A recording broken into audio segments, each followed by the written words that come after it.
And yeah, there we go. So I got to know my body better.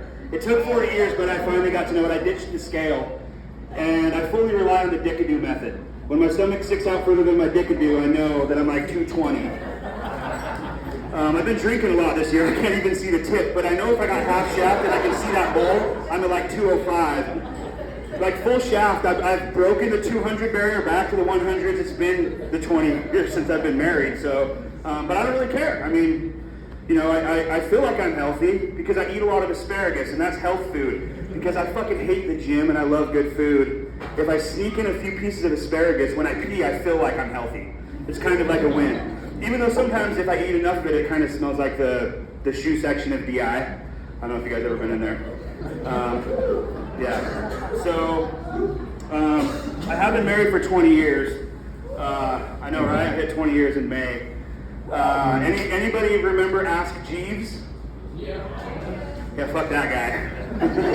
When I got married, that was the very limited scope of information you could find on the internet.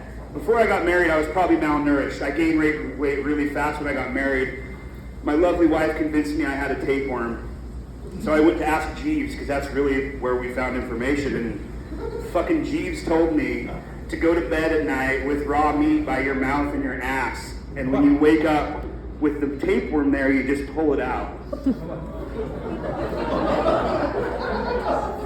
First of all, there's a lot of shit wrong with that. Try falling asleep naked with meat by you, knowing something may or may not crawl out of your body, and then be prepared to grab whatever the fuck that looks like. Yeah, my wife and Jeeves were in fucking cahoots. Fuck that. Now we got Google. Did anyone here work at a desk? You can just sit down and like Google shit all day, right? Like why is a sperm whale called a sperm whale, or why is Lululemon called Lululemon?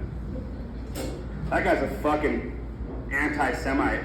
He doesn't want all those little kids with bloody fingers working 100 hours a week to pronounce who they work for.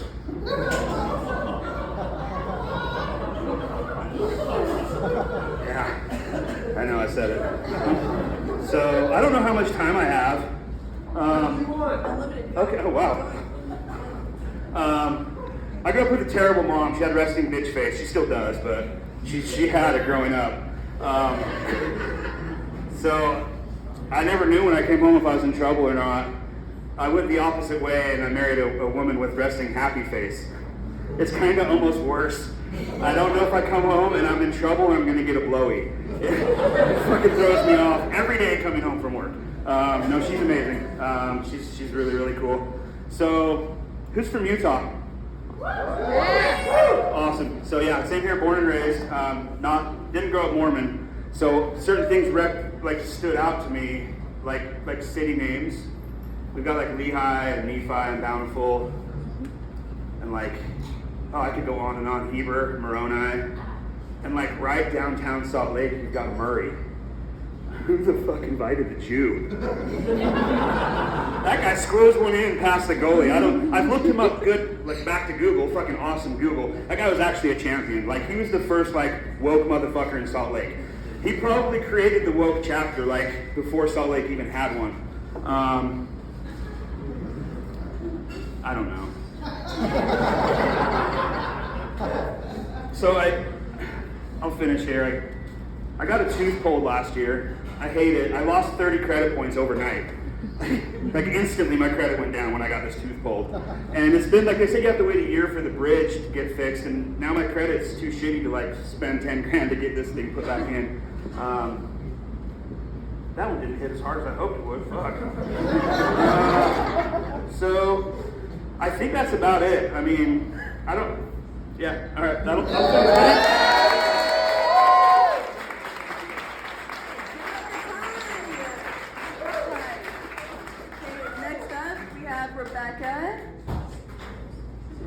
Rebecca, are you here? Rebecca! Give it up for Rebecca! Sorry, I thought there was more too. No, I literally am just meeting everybody right now. Hi everybody, I am Trevor's mom. I know.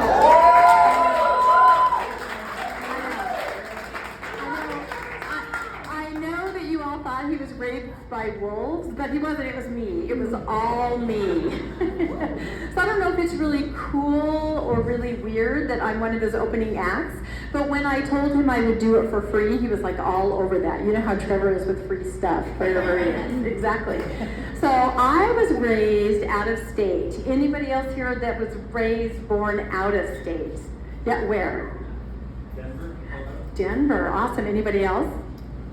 California, got it. Okay, so my question to all of us that were raised out of state, and I'm going to whisper this, is why are we still here? Yeah. I consider it sort of a Stockholm syndrome kind of a situation. That's how I look at it. So I was raised in Washington State, and I was raised Mormon. And not only just Mormon, but I was raised extremely Orthodox Mormon. If you don't know what that is, it means that basically you live like a pioneer while everyone else in the world lives like a normal person, right? You probably run into some people like this. So being raised Orthodox means that in the 70s, I have to say it was in the 70s, it was a long, decades and decades ago. So when you're raised Orthodox Mormon, like your friends around you, they're eating Lucky Charms for breakfast, they're eating Twinkies, they're eating Pop-Tarts, they're going to McDonald's, and you're eating like cracked wheat that you ground yourself on your counter. Yeah, some of you are laughing, you probably understand food storage. You're drinking powdered milk, right? And maybe for a special treat, your mom might give you a dried prune, something like that. And your house is full of food storage. Like there are buckets and bins and bags everywhere. And so if you need new furniture, all you do is you stack up the food storage. You throw a sheet over it, you throw some throw pillows on it, and you're like, my new couch, right? I know you guys have been in houses where you see this. Absolutely. So the other thing that was different about me than other kids my age is I had all homemade clothes, right? My friends were going to JCPenney's, yes, back in the 70s, that's where you went, to get your really cool back to school clothes. My mom was sewing my own clothes, right? So I really wanted a pair of jeans, just a pair of jeans, right? All my friends had them. And I said, Mom, can I please have a pair of jeans? And she's like, I will sew you some jeans. And I'm like, yeah, I want to be that kid, but the homemade jeans, right? So that's what happened. The rest of my friends, they had like Jordache, okay? Jordache. They had Calvin Klein. My jeans basically said Joann's Fabric on the back, right? So hot, so awesome. The other thing that made me weird in comparison to the other kids is that I couldn't watch any media, no TV. I had no concept. I could check out videos from the Ward Library, right? So I knew Johnny Lingo. That was about as edgy as I got as far. Yeah, I'm not knocking him. I'm saying Johnny Lingo. That's right, Mahana. But I knew nothing about anything else when it came to culture. I didn't know who the Fonz was. I didn't know who Gilligan was. I'm actually looking at your faces going, you guys don't know either, so that just shows how old I am. So, anyway, I was very isolated, so I didn't find out who the Fonz was till college. It was a revelation. Yay.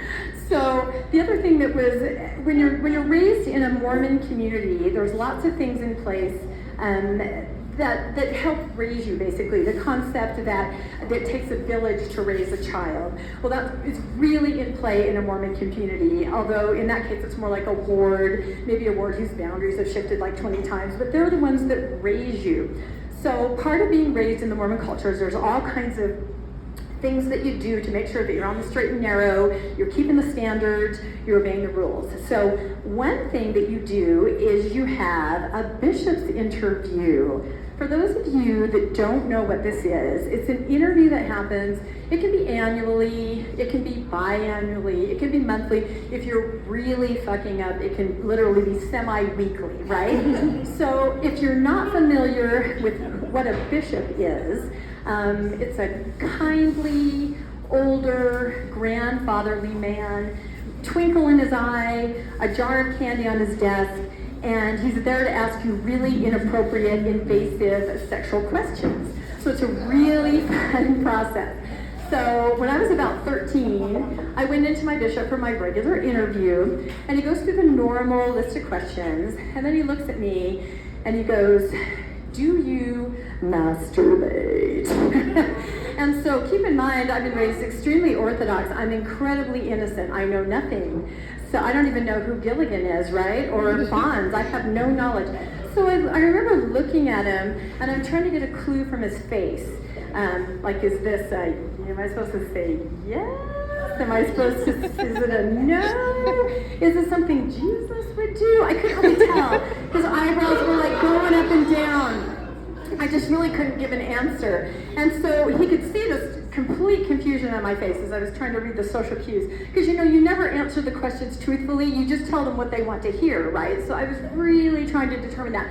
So he can tell that I'm really confused, and he looks at me, he goes, oh, I can tell that you have no idea what I'm talking about. And I'm thinking, good, he's gonna let me go. He goes, so I need to tell you exactly what this is, so you can tell me whether you've done it or not.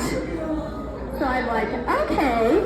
And about the next 5 minutes were probably the most enlightening of my 13 years on the planet. My mind went, and I was like, I have never been more motivated to follow the counsel of my leaders than ever. I have never been more excited than to go home and put these words into practice. Yay, religion. So yes, that was absolutely, Jesus, that was absolutely mind-blowing to me. So in the Mormon culture, not only, you're a leader, a bishop can talk to you, but any random person in your ward can talk to you and tell you what they think that you need to do.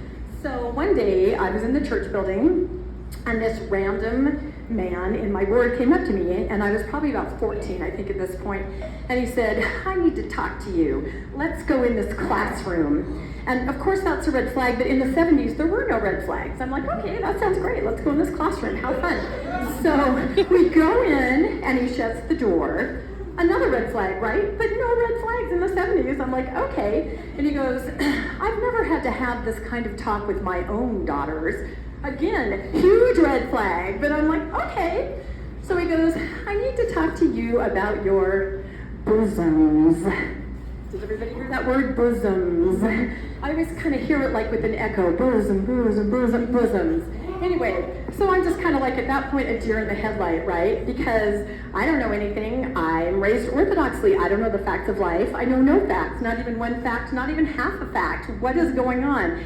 He says, your bosoms have come up in the ward council meeting. Now, that's a meeting where a bunch of guys in the ward get together and talk about, the needs, who's needy, who needs help, and they also apparently talk about bosoms. I did not know that till this moment.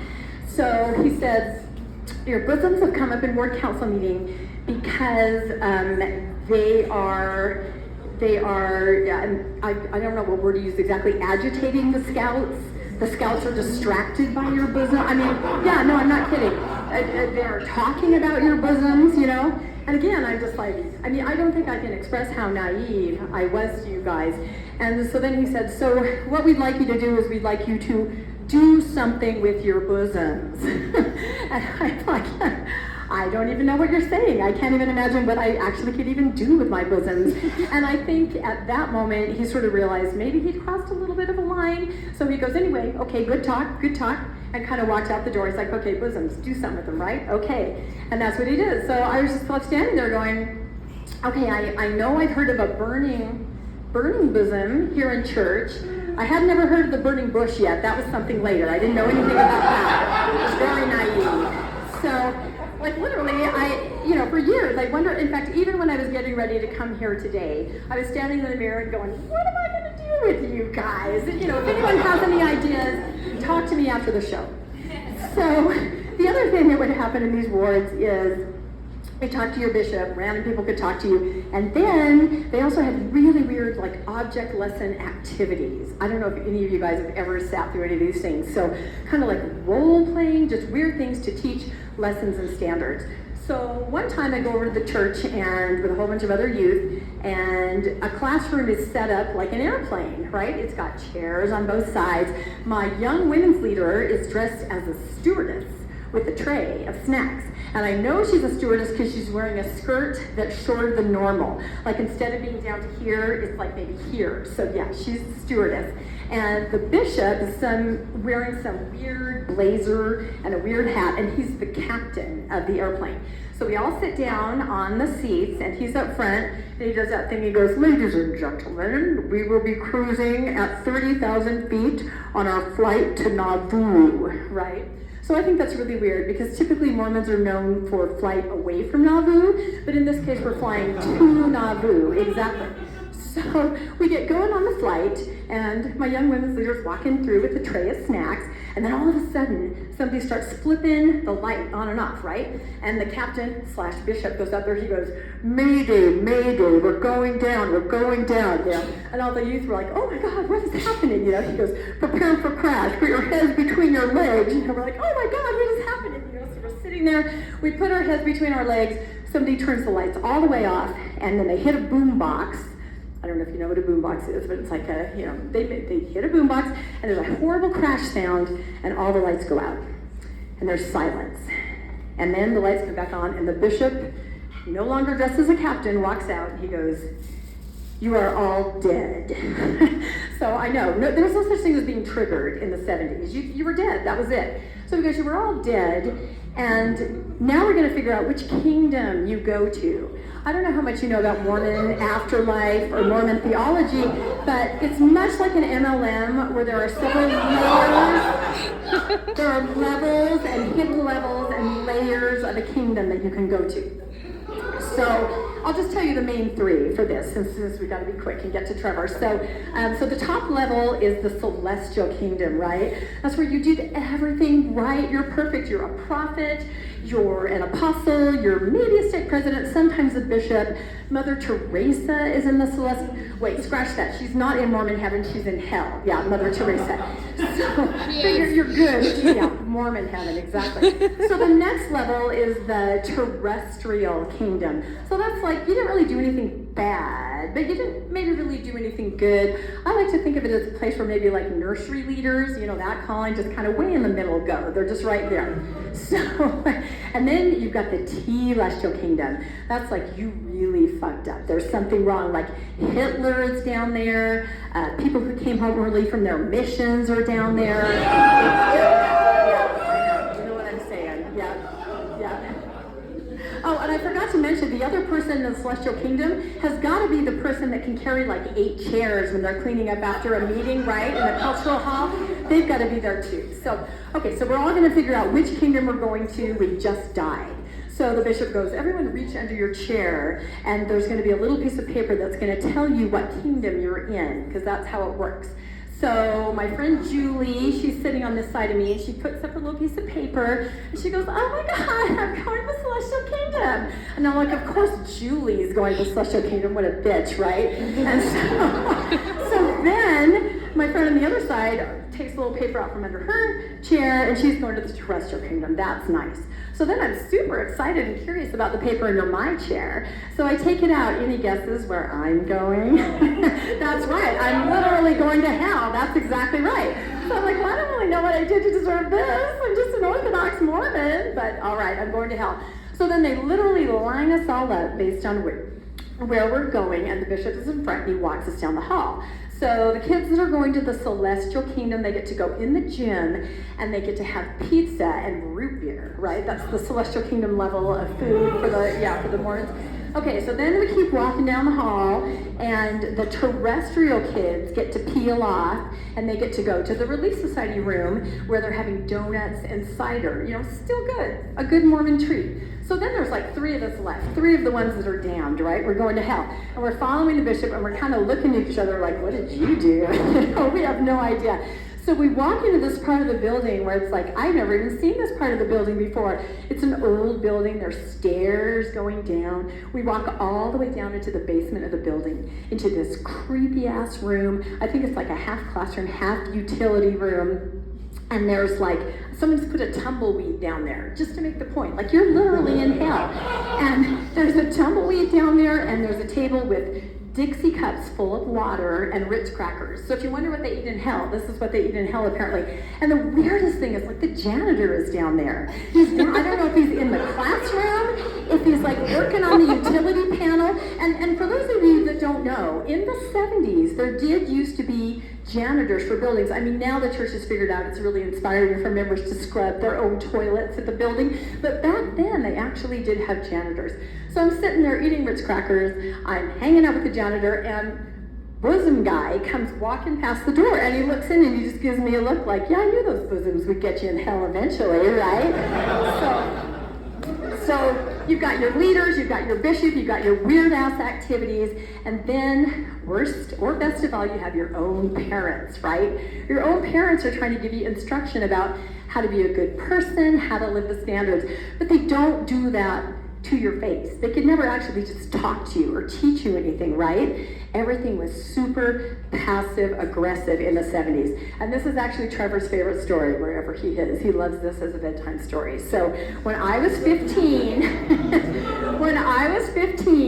I was in love with a boy named Danny Lynn. He was a cowboy, and you're not supposed to date until you're 16 in the Orthodox Mormon faith. So I had him over just to listen to records. Yeah, that was actually a real thing, listening to records. So we went in my room, and of course I couldn't have real records. I had to have Mormon records. So I had weird things like Lamanite Generation. I don't know if you guys have heard of that. My Turn on Earth. And this one album, I don't know if you guys know if this is real or not, but the Osmonds put out a rock album called The Plan, about the plan of salvation. You can Spotify it right now. Like, take a look. It's really awesome. Like, it's literally, it made it up to number 83 on the Billboard chart. Like, I'm not kidding. It's a real album, but put out by the Osmond brothers. So Dan and Lynn and I are listening to this, and my door is half cracked open because I don't want to be too loud for the family. So, and I promised nothing else happened. I mean, I was still trying to work out advice my bishop had given me. I didn't understand much yet. Still didn't know too many facts of life. So nothing happened. So we listen to records, he leaves. So the next day I go to school, I come home, I go upstairs to my room, and my door is gone. The whole door is gone to my bedroom. And not just the door, but all the hinges, like everything is gone. It's a complete void. My parents have taken my door out. I have no idea where it is. So I go looking around my house. I look in my garage, I look in the shed. I can't find it. I can't figure out what's happened. And then all of a sudden it dawns on me why my door is gone. Any guesses why my door is gone? Exactly. I had Danny Lynn in listening to Osmond records. I mean, come on, of course my door is gone. And so, all these are real. You can't make this shit up. So I try to, in my mind, go through the process of what my parents must have done when they woke up in the morning. They probably went, okay, she's gone. Okay, so she had a boy in her room. And my dad said, well, what should we do? Do you think we should talk to her? And my mom goes, oh God, no, we can't do that. We can't actually talk to her about this. What should we do? Well, let's take her door away. Let's do that, right? And so, see, it is your favorite story. And so I can just picture them like, well, where's the toolkit? Where's your screwdriver? And like they're working all day trying to get this door off. And we better take the hinges too, and then once the door is off, they're like, well, what are we going to do with the door? We can't let her find it. She might put it back up. Well, we got to find a place to put the door. So I can see my dad saying, well, let's call Bob next door. He's got a shed, right? We're going to put the door in the shed. So they call up Bob. They're like, Bob, we've had to take our daughter's door down. And he'd say something like, I'm not surprised. I saw this coming. We've been talking about our bosoms in ward council for months. So then my dad goes, my dad will say, well, can we put the door at your house? And he's like, sure, just stack it up with all the other doors that we have from the parents that are taking their doors out their kids' room. So the funny thing about it is that I never asked my parents, where is my door? And my parents never said, we took your door. It was just understood very passively, aggressively, that was the lesson to learn. And I have to say, to get serious for a minute, that door, I didn't have it all through junior high, I didn't have it through high school, I didn't have it through college. Again, made it very difficult to follow my bishop's counsel, right?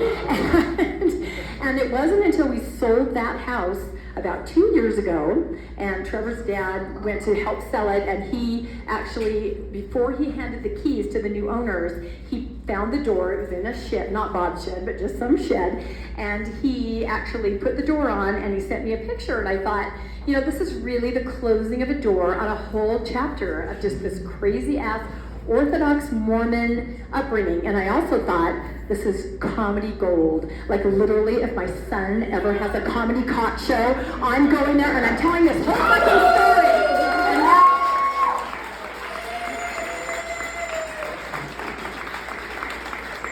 And also, be kind to your parents and empathetic because they probably had very similar stories to what I just described.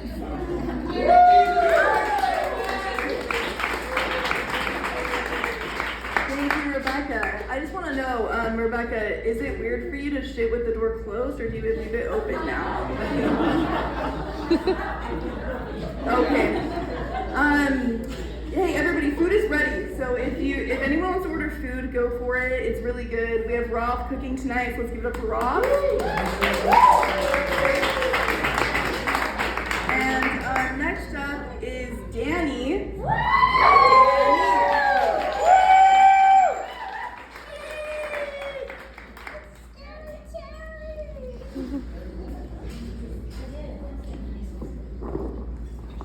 Please go get some food.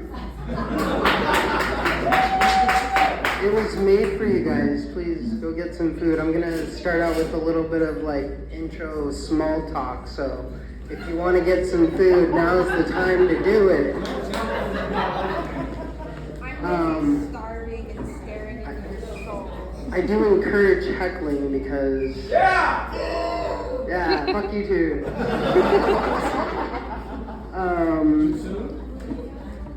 So this is my first real time ever doing this, so I'm really not sure how it will go or how smooth it will be, so this is like a test run. Yeah, shut up. Okay. So on my notes it says, get to know the crowd, build rapport. I feel like I'm just telling everyone to shut up and get food. So, let's pick out someone. How about this guy with the black shirt? Yeah, you see me. Yeah, and mind your own business, huh? What's your name, buddy? Jonathan. Cool, man. Nice. Got him. So, to tell you the truth, I'm actually not really that good at being present with people. So I've been trying to be more present with conversations and like, you know, just small talk. I really actually hate small talk. I don't want to know anything about your life. But in order to like help me, I've figured out a way to help me with that. And so when I'm talking to someone, I'll be asking them questions. Hey, John, where do you go to work? You work here? Oh, yeah. That's nice. Cool, man. What do you do here? Is this weird? I mean, it really helps me be more present. And like, I know it's weird for you, but I mean, you have to finish or I can't.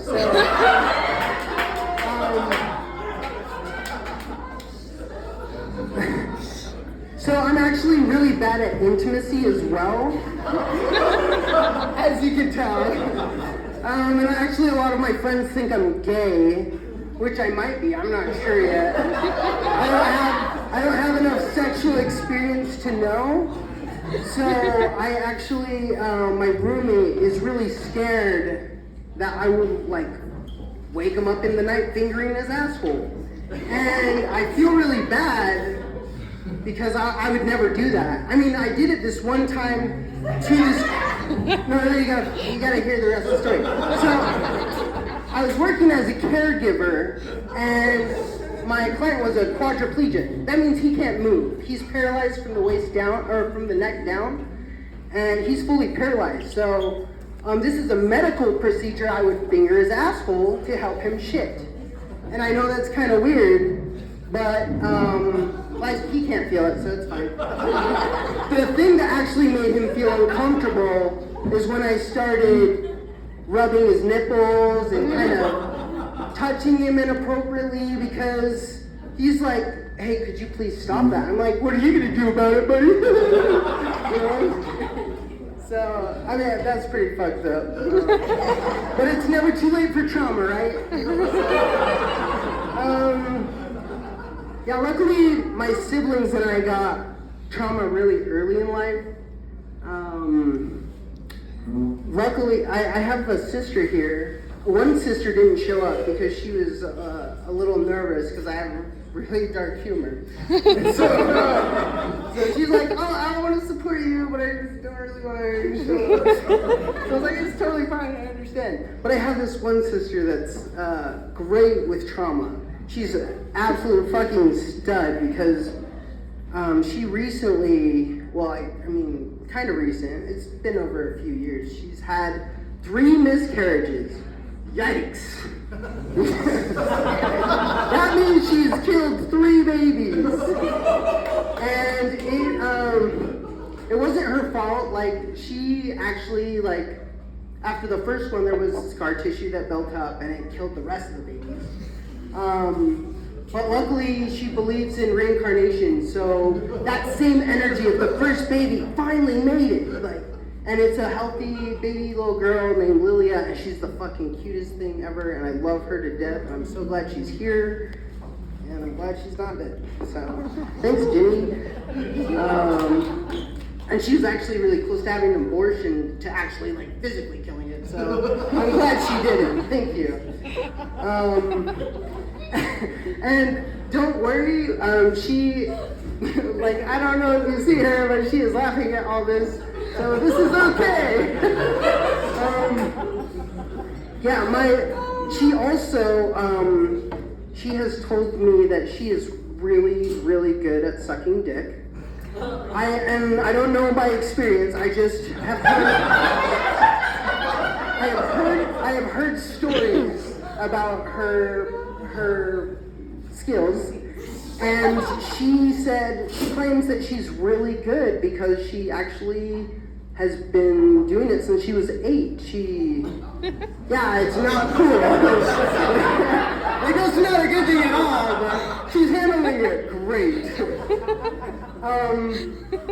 So I have a friend who had a lot of PTSD from being in the Army. His name's Kyle. He's one of my best friend's brothers, and he was like, has all these tattoos, really nice guy, really kind soul, and he ended up like killing himself. So I know this is a little weird to talk about, but it gets better. Because we found out that there's actually this new company that will preserve tattoos. And I had a great idea. I'm like, hey, Kyle, since you're dead now, we could probably just like take your skin and put it on a lampshade. And then he's still making the world a little brighter, even though he's dead. It sucks because, like, since he's in the Army, he loved to go shooting. And he was actually planning to go shooting with us, but he just like kind of went without us. Thanks, Kyle. Let's see. So, Ginny and her life experiences have really brought her pretty far in life, and she has developed this theory that there are 2 types of depression. There's a good depression and a bad depression. Apparently, Kyle had the good depression because he actually did something about it. But the bad depression is that, like, you go to social media or just anyone and you're like, oh, I'm so sad, I want to kill myself. And that's pretty much all of us because we're still around. And I think I really kind of want to help like validate those people because I've been there to help people in the past that have had a real struggle with depression. And I think one of my favorite things to do is like, I used to work at a hospital. This is not actually, forget that. So when I would talk to people, I would have them sit down and I would like just start talking to them. And you know how I get anxiety about like being present, so I just start jerking them off to help them feel more validated. And it really seems to help them with their depression and just overall state of mind. last thing, Jenny's doing great. She's doing really good. All of my siblings are. We actually all have gone through kind of a rough stage. My brother, this guy over here, he actually was gonna kill himself too. And he didn't, but he came to me first. He was like, hey, I'm really thinking about killing myself. Things are really bad. I'm like, man, I don't know what to tell you. You should probably do it. I'll probably do it too. Luckily, he didn't do it, and my friend Lee, great Lee here, helped save him with his verbal powers. So, yeah, things are going a lot better. I know it was a little dark and intense, but I just want to let you know that sometimes life is hard, and if it's hard, yeah. My dick is definitely hard when life is hard, so, but yeah, please reach out to someone if you're struggling. I'm sure we could jerk you off.